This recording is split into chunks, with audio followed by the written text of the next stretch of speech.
क्या आप जानते हैं मानव जीवन का असली उद्देश्य क्या है? कहा जाता है सही भक्ति के बिना मोक्ष संभव नहीं।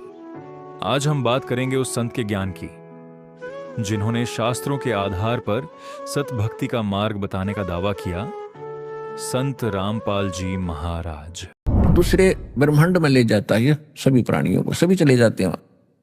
तो वहां फिर उस ब्रह्मांड में फिर ऐसी रचना करता है। तो एक ब्रह्मांड में ये एक मुख्यमंत्री का रोल करता है।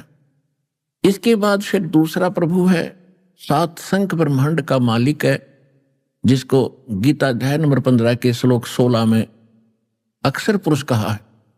सरपुरुष ये ज्योत स्वरूपी निरंजन है, जो 21 ब्रह्मांड का स्वामी मालिक राम है।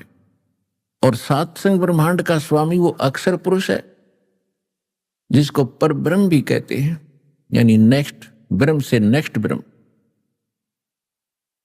वो सात संख ब्रह्मांड का स्वामी है। और ये ब्रह्म और इसके अंतर्गत जितने प्राणी और ये परब्रह्म यानी अक्षर पुरुष सात संख ब्रह्मांड का स्वामी, ये तथा इसके अंतर्गत जितने प्राणी, ये सभी नाशवान हैं। और जीव आत्मा तो पशु पक्षी की भी नहीं मरती, वो अलग बात है। फिर गीता अध्याय नंबर 15 के श्लोक नंबर 17 में तुरंत कहा है कि उत्तम पुरुष तु अन्य परमात्मा इति उदाहरते, ये लोग तर्यम आविश्य विवर्ती अवैश्वर है। इन दोनों से, सरपुरुष और अक्षर पुरुष से, कोई पुरुषोत्तम यानी श्रेष्ठ परमात्मा जो वास्तव में अविनाशी है, वो तो इनसे कोई और है, भिन्न है।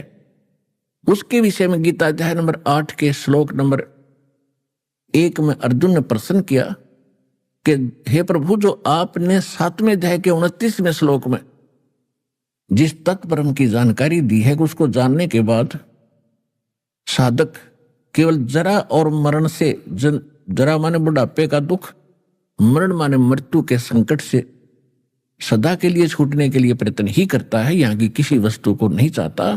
तो वो किम तत्परम 8वें अध्याय के गीता जी के 30वें श्लोक में उसने कहा कि वो परम अक्षर ब्रह्म है।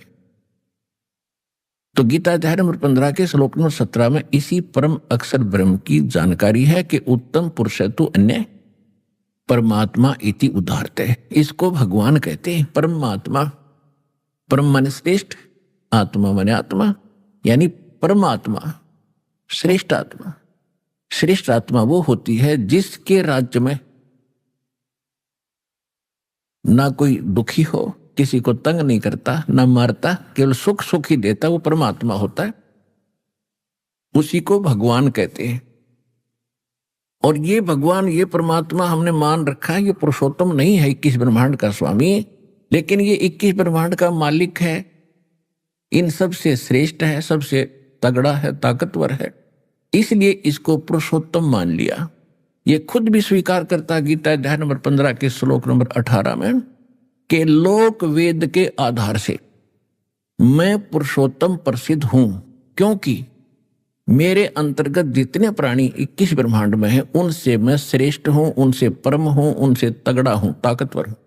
इसलिए मैं लोक वेद के आधार से पुरुषोत्तम प्रसिद्ध हूं।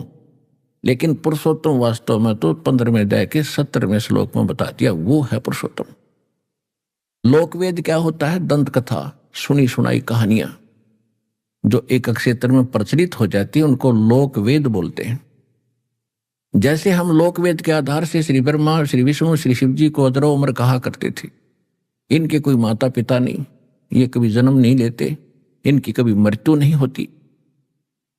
ये था एक लोकवेद दंत कथा जो सत्य से हटकर होती है। अब इनके जीवन लीला में हमने देखा कि खुद स्वीकार करते हैं कि हमारी जन्म मृत्यु होती है, हम अविनाशी नहीं है। अविनाशी तो कोई और परमात्मा है। तो कहने का जो तात्पर्य है, हम वही आते हैं उसी प्रसंग पर कि ये जो परमात्मा है, अब हमने जैसे जो जाकी शरणा बसे अर्ता को ताकी लाज, जल सो ही मछली चढ़ जा और बह जाते गजराज। तो अब हमने सेलेक्ट करना है कि किस परमात्मा की भक्ति करने से हमें सर्व लाभ और पूर्ण मोक्ष प्राप्ति हो सकती है। श्रीमद् भगवत गीता अध्याय नंबर 2 के श्लोक नंबर 12 में गीता ज्ञानदाता ये ब्रह्म है, सरपुरुष है, 21 ब्रह्मांड का स्वामी है। श्री ब्रह्मा, श्री विष्णु, श्री शिव जी का ये पिता है। ये खुद कहता है कि अर्जुन तेरे और मेरे बहुत जन्म हो चुके हैं। ये श्री कृष्ण जी में प्रवेश करके बोल रहा है। और हम तुम आगे भी जन्मेंगे, पहले भी जन्मे थे। गीता अध्याय नंबर 4 के श्लोक नंबर 5 में ये कहता है कि अर्जुन तेरे और मेरे बहुत जन्म हो चुके हैं, तू नहीं जानता मैं जानता। इससे भी सिद्ध हुआ कि गीता ज्ञानदाता नासवान है, जन्म मृत्यु होती है। और गीता अध्याय नंबर 10 के श्लोक नंबर 2 में ये गीता ज्ञानदाता ब्रह्म खुद कहता है कि मेरी उत्पत्ति को न तो देवता जानते न मैं ऋषि जानते, क्योंकि ये मेरे से उत्पन्न हुए। दुर्गा और काल ब्रह्म ये दोनों पति पत्नी हैं। इन दोनों से रजगुण ब्रह्मा, सतगुण विष्णु, तमगुण शिव जी प्रथम उत्पन्न हुए, एक एक करके। पहले ब्रह्मा जी का जन्म हुआ, फिर कुछ वर्ष के बाद विष्णु जी का जन्म हुआ दुर्गा के गर्भ से, और कुछ वर्ष के बाद शिव जी का जन्म हुआ। बड़ा ब्रह्मा है, बीच वाला विष्णु जी और सबसे छोटा शिव जी। उसके बाद ये ऋषि महर्षियों का जन्म इन्हीं देवताओं से हुआ है। तो पिता की उत्पत्ति को संतान नहीं जान सकते, इसलिए ये कहता है काल ब्रह्म कि मेरी उत्पत्ति तो हुई है, लेकिन ये देवता और ये ऋषि ये नहीं जानते, क्योंकि ये मेरे से उत्पन्न हुए हैं। तो जिसने इस काल ब्रह्म की उत्पत्ति की वो है मालिक, सबका परमपिता, सबका जनक, वो है परम अक्षर ब्रह्म। और ये स्वयं कहता कि मेरी भी जन्म मृत्यु होती है, तुम्हारी भी जन्म मृत्यु रहेगी। अब गीता अध्याय नंबर 18 के श्लोक नंबर 62 में कहा कि अर्जुन तू सर्व भाव से उस परमेश्वर की शरण में जा, उसकी कृपा से ही तू परम शांति को और सनातन परम धाम को प्राप्त होगा, शाश्वत स्थान को प्राप्त होगा। शाश्वत स्थान कौन सा? जिसका कभी नाश ना हो। गीता अध्याय नंबर 15 के श्लोक नंबर 4 में कहा कि तत्वदर्शी संत की प्राप्ति के उपरांत उससे प्राप्त तत्व ज्ञान रूपी शस्त्र से इस अज्ञान को काटकर, यानी अच्छी तरह इस अध्यात्म ज्ञान को समझकर उसके पश्चात परमेश्वर के उस परम पद की खोज करनी चाहिए, जहां जाने के बाद साधक फिर लौटकर कभी संसार में नहीं आती, और जिस परमेश्वर ने सब ब्रह्मांडों की रचना की, और केवल उसी की भक्ति करो, अन्य की नहीं। गीता ज्ञानदाता स्पष्ट कर देता। तो वो परमात्मा कौन है? तो सत्संग इसी का नाम है जो सब सदग्रंथों का निर्णय कर दे। और परमात्मा ने 600 वर्ष पहले इस कलयुग में और प्रत्येक युग में आकर ये सत्संग कर रखा था। सौभाग्य हमारा कि धर्मदास साहिब जी ने ये लिख लिया, आज हमारा युग काम आया। उसके बाद अपनी प्यारी आत्मा आदरणीय गरीबदास साहिब जी को परमात्मा ने युग खजाना पुनः दिया, जिसमें अभी तक कोई डिस्टर्बेंस नहीं हो पाई। और 600 वर्ष पुराना कबीर पंथ में काल के दूत घुसकर काफी कबीर सागर में फेर बदल करने की कुचेष्टा इन्होंने की, जैसे इनकी बुद्धि ने काम किया। लेकिन फिर भी उसमें सत्य बहुत छुपी रहेगी। उसकी पूर्ति के लिए संवत 1774 में आदरणीय गरीबदास साहिब जी का जन्म हुआ, और सन 1700 यानी उसके बाद 10 वर्ष की आयु के में परमात्मा स्वयं आए सतलोक से, उस बालक गरीबदास जी को मिले, सतलोक सचखंड लेकर गए, सारे ब्रह्मांडों की सतीति से परिचित कराया और अपना लोक दिखा जहां भगवान रहता है स्वयं कबीर परमात्मा। वहां कितने सुखी प्राणी हैं, कैसे वहां का रहन सहन सुंदर है, और कैसे अमर शरीर है। वहां जाने के बाद फिर मृत्यु जन्म नहीं होता, ना वृद्ध अवस्था है। फिर गरीबदास जी को वापस छोड़ा, जिस समय गरीबदास साहिब जी को मृत जानकर चिता पर रख दिया था। उसके बाद गरीबदास साहिब जी को विश्वास हुआ कि मैं सचमुच सतलोक होकर आया हूं, नहीं तो वो स्वप्न मान लेते यदि चारपाई पर पड़े पड़े ज्यों का तू वापस शरीर हो जाता। उसके बाद परमात्मा ने उनके अंदर वो ज्ञान फीड कर दिया जो सत्य से परिपूर्ण है।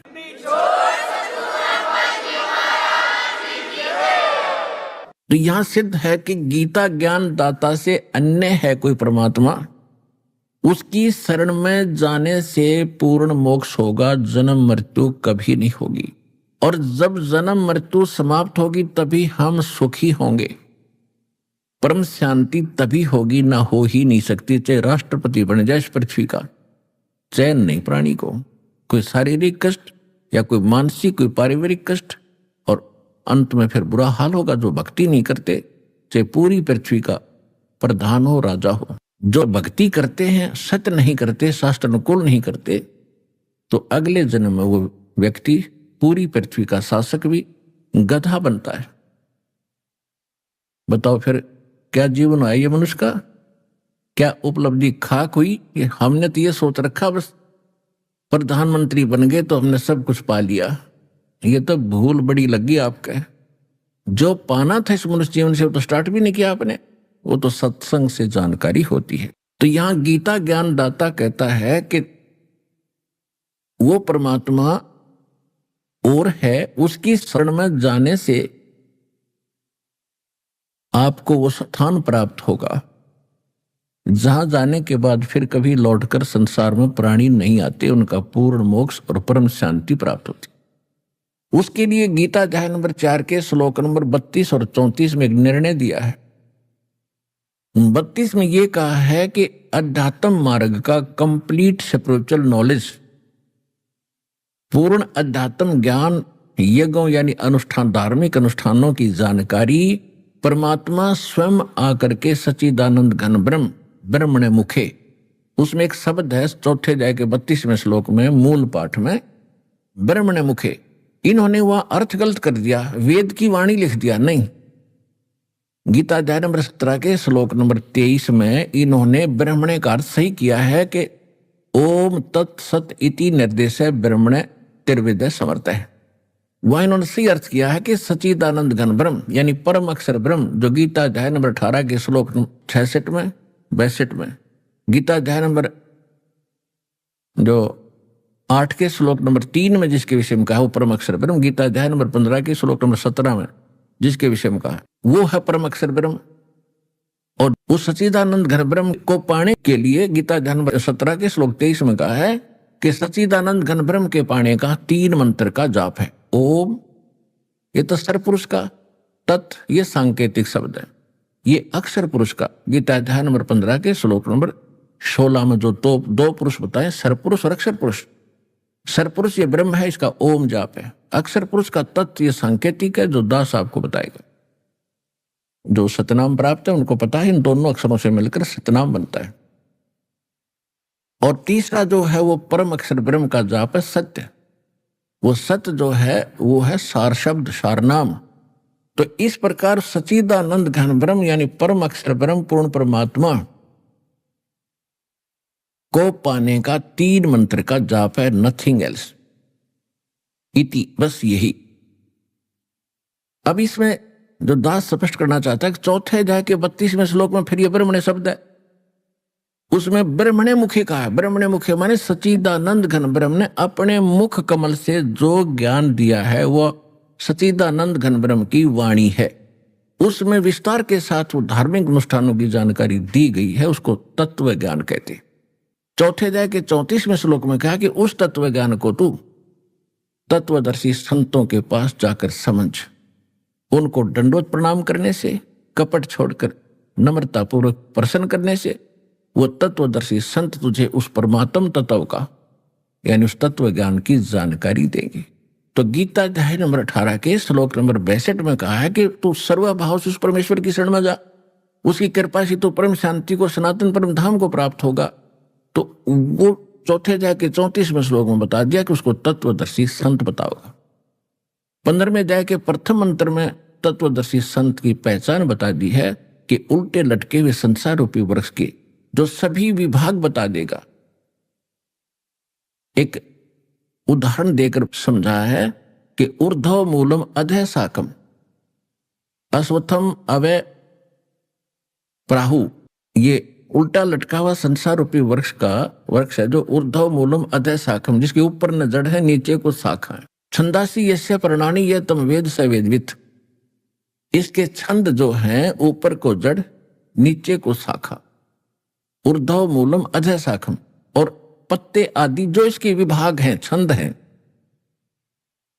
उनको जो व्यक्ति जानता है, सबको, स वेदवित, वह वेद के तात्पर्य को समझने वाला अर्थात तत्वदर्शी संत है।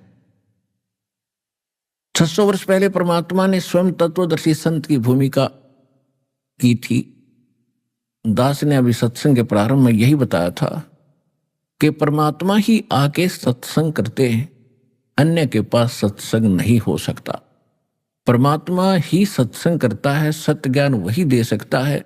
तो उन्होंने 600 वर्ष पहले अपनी सच्चिदानंद घन ब्रह्म की वाणी में कहा था, कबीर वाणी में, अक्षर पुरुष एक पेड़ है, निरंजन वा की डारे, तीनों देवा शाखा है, भाई पाते रूप संसार।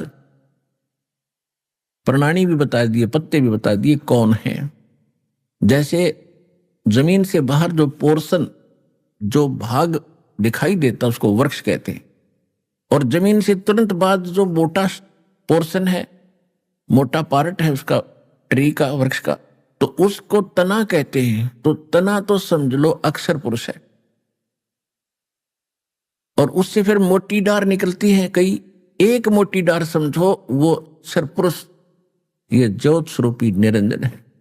और उस मोटी डार से फिर 3 शाखा हो, रजगुण ब्रह्मा, सतगुण विष्णु, तमगुण शिव जी, ये शाखा समझो, तीनों देवा शाखा है, और हम फिर आगे पात रूप में है।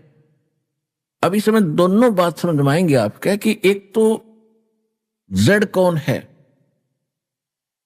अब जड़ है पूर्ण परमात्मा जो गुप्त है, अव्यक्त है, परोक्ष है, और सारा कुछ होता ही जड़ से है।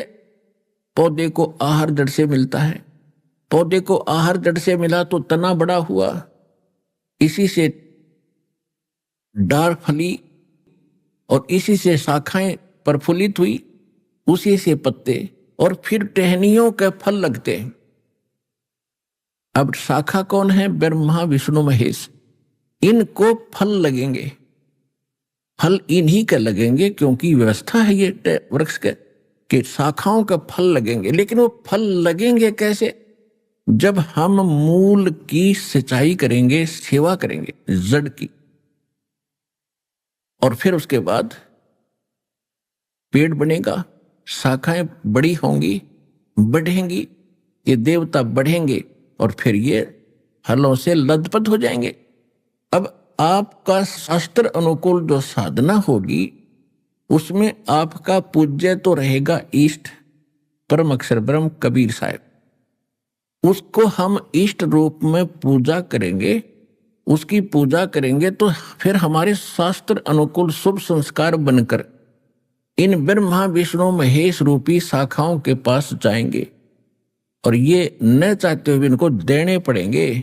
अपने आप शाखाओं के वो फल लदपद हो जाते हैं, कितने तोड़ और खाओ। और हम क्या करते रहे? परमात्मा ने यही बताया कि तुम शास्त्र विधि त्याग का मनमाना आचरण शुरू कर दिया। आपको ये तो पता लग गया कि टहनियां फल देती हैं, कि ब्रह्मा विष्णु महेश आपको यहां लाभ दे रहे हैं, लेकिन ये दे कैसा रहे हैं, वो कैसे दे रहे हैं, कहां से दे रहे हैं, ये ज्ञान ना होने से आपने टहनियों की पूजा शुरू कर दी, जड़ छोड़ दी, मूल छोड़ दिया, और जिस कारण से आपका भक्ति रूपी पौधा व्यर्थ हो गया। अब जैसे गीता अध्याय नंबर 3 के श्लोक नंबर 10 से लेकर 15 में कहा है कि आप यज्ञों के द्वारा, यज्ञ माने धार्मिक शास्त्र अनुकूल अनुष्ठानों से इन देवताओं को बढ़ाओ, और ये बढ़े हुए देवता तुम्हें फिर बिना मांगे फल देंगे। तीसरे अध्याय के 12 श्लोक में फिर कहा है कि जो इनको दिए बिना, यानी शास्त्र धर्म अनुष्ठान नहीं करते, धार्मिक अनुष्ठान भक्ति धर्म कर्म नहीं करते, तो वो तो चोर हैं परमात्मा की, वो पाप खाते हैं। और फिर कहा है कि तीसरे अध्याय के 14 और 15 श्लोक में एक निर्णय दिया है कि यहां जो भी कर्म करोगे वैसा ही फल मिलेगा। और ये कर्म आपको लगे यहां काल के लोक माने से 21 ब्रह्मांड, यहां 7 संग ब्रह्मांड वो अक्षर पुरुष के, इन सब में इंसान को किया कर्म ही मिलता है। केवल सतलोक सचखंड है जहां आपको बिना किए मिलेगा।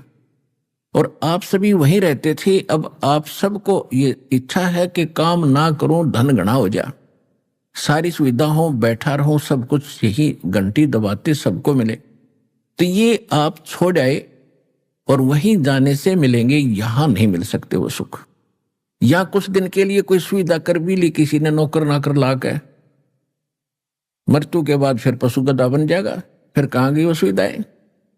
तो ये आपको सचखंड सतलोक में मिलेंगी। उसके पाने की, वहां जाने की अप्रोपर विधि दास के पास परमात्मा ने उपलब्ध कराई है। इसका लाभ उठा के और चलो वहां पर, इतनी सी बात है। अब जो प्रसंग चल रहा है कि परमात्मा ने स्वयं आकर बताया था कि हम साधना गलत करे थे। तो तीसरे अध्याय के 14-15 श्लोक में बताया है कि शास्त्र अनुकूल साधना शास्त्र विहित कर्मों के अनुसार बनती है। शास्त्र अनुकूल साधना जब करोगे, भक्ति करोगे, तो वो आपके शास्त्र अनुकूल शुभ कर्म बनेंगे भक्ति के। और कर्म लगाए ब्रह्म ने, और ब्रह्म की उत्पत्ति हुई परम अक्षर ब्रह्म से, पूर्ण परमात्मा से।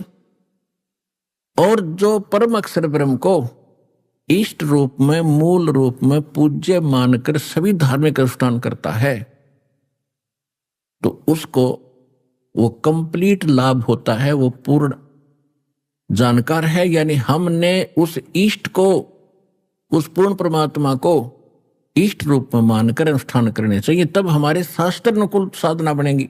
और शास्त्र अनुकूल उन कर्मों का फल देंगे ब्रह्मा विष्णु महेश ही, और विशेषकर विष्णु जी, क्योंकि इसको यहाँ का ये फल देने का ये इंचार्ज बना रखा है। और हम सुनते आते थे जैसे कर्म करेगा वैसे फल देगा भगवान, बिल्कुल सही है। तो कर्म ही आप गलत कर रहे थे, फल भगवान खाक देगा, फिर ये ब्रह्मा विष्णु महेश कह देंगे। तो आप कहीं किसी फैक्ट्री में नौकरी करते हो, कंपनी में या गवर्नमेंट के, तो आपकी प्रॉपर अटेंडेंस लगती है, आपका वर्क डन देखा जाता है। 1 महीने में फिर आपकी सैलरी बनती है आपकी अटेंडेंस के अनुसार, और फिर उसकी तनख्वाह देता है क्लर्क। तो क्लर्क ना चवन्नी आपको ज्यादा दे सकता, ना कम दे सकता, और वो किया आपने जहां फील्ड में काम था, फिर मिलेगा दफ्तर में।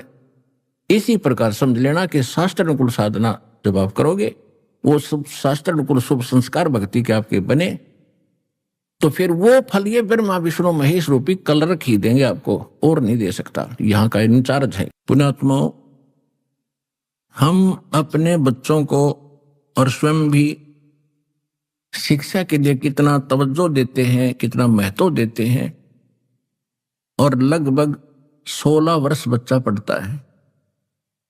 16वीं करेगा, 16 पढ़ा, उसके बाद एमएड बीएड या कोई ट्रेनिंग करता है, तो 20 वर्ष हम अपने बच्चों को, बेटा बेटियों को फ्री छोड़ देते हैं कि बेटा आप पढ़ो और अपना जीवन सफल करो। तो कितना सिलेबस पढ़ते हैं, ट्यूशन भी लगाते हैं, ना जाने दिन रात लगे रहते हैं, तब जाके कोई सफलता मिलती है। और वो शिक्षा तो होगी, लेकिन उसमें भी सबको वो उपलब्धि नहीं होती। 10% ही को कोई नौकरी, कोई व्यवसाय प्राप्त होता है, अन्यथा 90% अपना वही दैनिक कार्य करते हैं, उनको लाभ भी ना हुआ। और इस अध्यात्म मार्ग की जो साधना और प्रयत्न है, मजदूरी, ये कभी विफल नहीं जाएगी। इससे आपके संस्कार भी शुभ होंगे, आपके जो कर्म में ना लिखा होगा शुभ, वो भी मालिक देगा इन शुभ कर्मों से, इस जन्म में भी स्टार्ट कर देगा। तो इसके लिए हमने इब नए सिरे से इतनी ही तवज्जो इस अध्यात्म मार्ग को समझने के लिए देनी पड़ेगी। इसके लिए परमात्मा ने इतनी सुविधा कर दी है कि कलम तोड़ दी, प्रोजेक्टर बनवाए, चैनल बनवाए, एक चिप बनवा दी, एक मेमोरी कार्ड छोटा सा, इसमें 10-10, 40-40 घंटे का सत्संग सुन सकते हो। जब भी संसारिक कार्य से, पढ़ाई से, जो भी आप जॉब भी कर रहे हो, कोई मजदूरी कर रहा है, तो अवश्य थोड़ा सा समय परमात्मा के ज्ञान को समझने में निकालो। हम अपने प्रत्येक कार्य के बाद बहुत से ऐसे गलत काम करते थे जिनकी कति आवश्यकता नहीं थी। ताश खेलना, कित बैठकर 10-5 में गप्पे मारना, कित राजनीति की चर्चा करना, या बच्चे पढ़ाई छोड़कर के बाद जो समय मिलता है उसमें फिल्म देखते हैं, तो वो समय व्यर्थ जाता है। उस समय को परमात्मा के ज्ञान सुनने में और इस प्रमाणों को देखकर परमात्मा को जानने में अवश्य लगाए। तो इसके लिए परमात्मा ने ऐसी सुविधा दी है, आसानी से आप समझ सकते हो। क्योंकि गुरु क्या होते हैं? ये आध्यात्मिक टीचर होते हैं। और इस काल ने इसकी इतना प्रारूप बिगाड़ दिया भक्ति का, किसी ने 4 बात सीख ली, वो गुरु बन गया, अटपट खटपट करके लाखों को बर्बाद करके आप भी नरक में, साथ उन घसीट ले गया। तो अब हमने उन गुरुओं को भी पहचानना है जो भक्ति मार्ग ठीक नहीं रखते, तो वो सबसे बड़े अपने जीवन के दुश्मन और साथ में अन्य प्राणियों के भी वो शत्रु सिद्ध होंगे। वो बुरे नहीं है, उनको ज्ञान नहीं है, उनके साथ आपने बद व्यवहार नहीं करना चाहिए, लेकिन कोशिश करो समझाने की। और नहीं मानते हैं, सारा कुछ जानकर भी नहीं मानते, तो आदमी अच्छा नहीं है। उसके लिए परमात्मा ने ऑप्शन बता दी है कि जानबूझ साची तजय और करे झूठ तैने, और ताकि संगत है प्रभु सोपन में भी ना दे। तो ऐसे नालायक के पास फिर दोबारा नहीं जाना चाहिए। उसको तो आपको पता है कि सारा ज्ञान समझा दिया और गुरु बना बैठा है और अब भी नहीं मान रहा है, तो इंसान अच्छा नहीं है। जो अच्छे इंसान महंत संत हैं वो समझ रहे हैं और यहाँ आके अपना कल्याण करवा रहे हैं। और उन्होंने अपने चेलों से भी कह दिया, अभी मेरा मार्ग गलत था, अब वापस चलो। अब जैसे कोई जा रहा है और 10-20 को साथ ले रहा है, आगे उसको कोई मार्ग मिल जाता है कि रास्ता ठीक नहीं है, तो उसकी समझ व्यक्ति की अगर नेक है तो यूं कहेगा, भाई ठीक है वापस चलो, धोखा लग गया, भूल लगी मेरे, वापस चलने में हित होगा। तो फिर भी नहीं मानता है तो आदमी अच्छा नहीं है, उसके पास संपर्क ही ना रखो, तो बैठा रहेगा अकेला, औरों को खराब तो ना करेगा फिर। तो इसलिए दास आपको ऐसा ज्ञान दे रहा है कि बूढ़े से लेकर बच्चे तक इन प्रमाणों को देखकर बहुत आसानी से समझ जाता हु इज गॉड, और क्या हमारी पवित्र सदग्रंथ हमें बताना चाहते हैं, और हमें प्राप्त क्या हुआ था उनसे, हमें ज्ञान मिला क्या था, वो कितना गलत और बेबुनियाद था, और वास्तविकता इस पर पवित्र सदग्रंथों में क्या छुपी थी। और इन्हीं सदग्रंथों का नाम लेकर ये धर्म गुरु हमें ज्ञान बताया करते थे। तो हम सत्य माना करते थे कि जो ये बता रहे हैं वो हमारे धर्म ग्रंथों में लिखा है, वो सही है। तो धर्म ग्रंथों में क्या लिखा है अब आपको पता चला। तो अब उन दंत कथा को ना स्वीकार करके अपने शास्त्रों में लिखी सच्चाई को स्वीकार करना चाहिए। इतना सा प्रयत्न और इतना सा ज्ञान है। अब देखिएगा, श्रीमद् भगवद गीता अध्याय नंबर 15 के श्लोक नंबर 1 से लेकर 4 का एक सारांश है। ऊर्ध्व मूलम अधः शाखम अश्वत्थम प्राहु अवम छंदासी यस्य प्रणानी ये तम वेद स वेदवित्। ये देखिएगा, ये पवित्र सदग्रंथ श्रीमद् भगवद गीता, और ये गीता प्रेस गोरखपुर से प्रकाशित है। जयदाल गोविंद इसके अनुवादक हैं। इसके अध्याय नंबर 15 का श्लोक नंबर 1 आपको दिखाते हैं। ये है पंचदशो अध्याय, 15वां अध्याय स्टार्ट हुआ। 1 नंबर मंत्र में है कि ऊर्ध्व मूलम अधः शाखम अश्वत्थम प्राहु अवम छंदासी यस्य प्रणानी ये तम वेद स वेदवित्। इसका अर्थ है कि ऊर्ध्व मूलम, ऊर्ध्व माने ऊपर को, इन्होंने गलत लिखा है। अधः माने ब्रह्मा मुख्य रूप मुख्य शाखा वाली, ये गलत अनुवाद किया। अध माने नीचे होता। देखिएगा, ये दूसरे श्लोक में इसी 15वें अध्याय का, इसमें ऊर्ध्व शब्द भी है, अधः भी है। अधः 2 बार लिखा अधः, और यहां इन्होंने अनुवाद किया है अधः माने नीचे, अधः माने नीचे, अधः माने नीचे, और ऊर्ध्व माने ऊपर, अधः माने नीचे, अधः माने नीचे। बिल्कुल। तो यहां ये विचलित हो गए क्योंकि इनको श्री कृष्ण से ऊपर ज्ञान नहीं था। अभी आपने सुने संत रामपाल जी महाराज के मंगल प्रवचन।